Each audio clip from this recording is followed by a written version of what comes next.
Good morning আমার প্রিয় পরিবার, সবাই কীরকম আছো? আশা করি সবাই ভালো আছো। আমি মিষ্টি আবার একটু নতুন ভিডিওতে জানাই স্বাগত। তো আজকের ভিডিওটা স্কিপ না করে পুরো ভিডিওটা দেখতে, নতুন ভিডিওতে সবাইকে জানাই স্বাগত। তো দেখো আমরা সকাল সকাল উঠে পড়েছি, বলো তো কেন? কিন্তু দেখো আমরা রেডি হয়ে নিয়েছি। তো আমরা রেডি হয়ে যাচ্ছি আজকে সিকিমে পিকনিক করতে, মানে ঘুরতে পিকনিক করতে দুটাই। তো এদিকে আমরা টোটোতে বসে পড়েছি আর যাচ্ছি আমরা 5টার দিকে, কেন কি আমাদের 6:50 ট্রেন আছে, তার জন্য আমরা ফটাফট উঠে পড়েছি। আর এদিকে দেখো কত সকাল সকাল সবাই মিলে যাচ্ছি, জাস্ট আমরা যাচ্ছি 6 জন। তো এটা আমাদের মাথাভাঙা ব্রিজ, সেই ব্রিজটা পার হয়ে দেখো চলে আসলাম স্টেশনে, কেন কি ট্রেন আসার সময় হয়ে গেছে প্রায়। তো এখানে আমি জানি না কি বলছি। তো দেখো ওদিকে সবাই সবার মতন দাঁড়িয়ে আছে, মেয়ে। তো ওকে মানে আমার ছোট্ট বুনু হয়, একে আমি বলছি সবাইকে বলো গুড মর্নিং, কেন কি এখনও বাজে 6টা, 6:30। তো দেখো মানে অনেকটা ওয়েট করার পরে ট্রেন এসে পড়েছে। আর আমার সত্যি শরীরটা বেশ একটা ভালো না, তার জন্য হতে পারে ভয়েসটা এরকম যাচ্ছে। তো এদিকে আমাদের চলে এসে গিয়েছে ট্রেন, আর বড় দিকে টিকিট কেটে নিয়েছে। আর ট্রেনে সেরকমভাবে একটা ভিড় ছিল না, আমরা সিট পেয়ে গিয়েছি আর লোকালটাতে চড়েছি। এখানে বসে বসে একটু ভিডিও করে নিচ্ছি।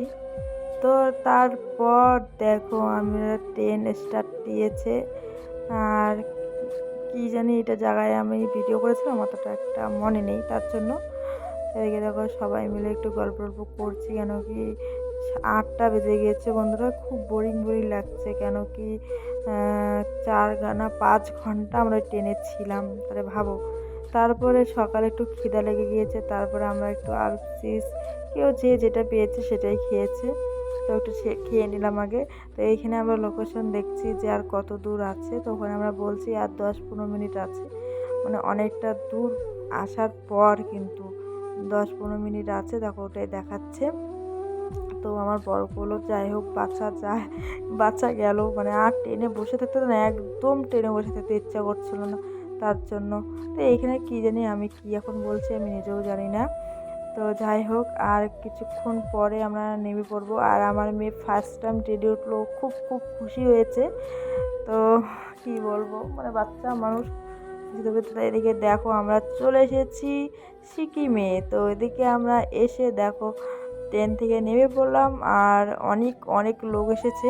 তো দেখো আর কি ঠান্ডা, কিন্তু হ্যাঁ রোদ উঠেছে কিন্তু ঠান্ডা কিন্তু লেগেছে, ঠিক আছে, প্রচুর ঠান্ডা।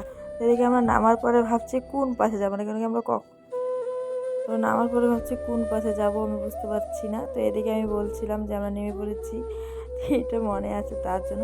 কিন্তু আমার একদিক দিয়ে খুব মনটা খারাপ হয়ে গিয়েছে, কেন কি বন্ধুরা আমার মানে আমাদের হিসেবে আমি মোবাইলটা দিয়ে আমি ভিডিও করি, হ্যাঁ ওই মোবাইলটা আর কি আমি কিস্তির উপরে নিয়েছি।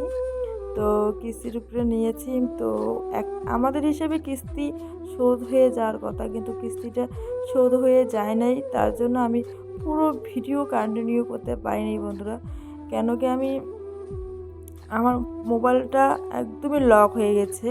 আমরা ওখান থেকে নেমেছি 11টার দিকে, 1টা 1:30টার দিকে আমার মোবাইলটা লক হয়ে গেছে, মানে একদম কিচ্ছু হয় না। যারা কিস্তির উপরে মোবাইল নিয়েছো বা একটা কিস্তি দেওয়াও নাই, দিতে দেরি হয়েছে, তারা জানবে যে হট করে মোবাইলটা কীভাবে বন্ধ হয়ে যায়।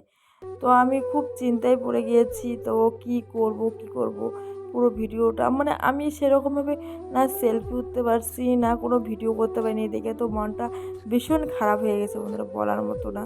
তো এইসব ভিডিও আমি করেছি, ওখানে যেটা ব্রিজ আছে ওই ব্রিজটার ভিডিও করেছি, মানে সব কিছুই করেছি, কিন্তু করার পরে আমরা কি খেলাম, কোথায় কোথায় গেলাম, তারপরে ওইটার আমি ভিডিও করতে পারিনি। তো এদিকে দেখো ফাইনালি আমরা মন্দিরটাও চলে এসেছি, কিন্তু আমরা মন্দির থেকে এখন আমরা এসেছি পুলে, দেখো। তো বন্ধুরা তোমাদেরকে কি বলবো, তো এই বিষয়ে আমি পুরো ভিডিওটা কন্টিনিউ করতে পারিনি। এইটুক ভিডিও করার পরে আমার বরকে দিয়েছিল মোবাইলটা রাখতে, তারপরে 2টার পরে নিব ভিডিও করবো, তখন থেকে মোবাইলে এরকম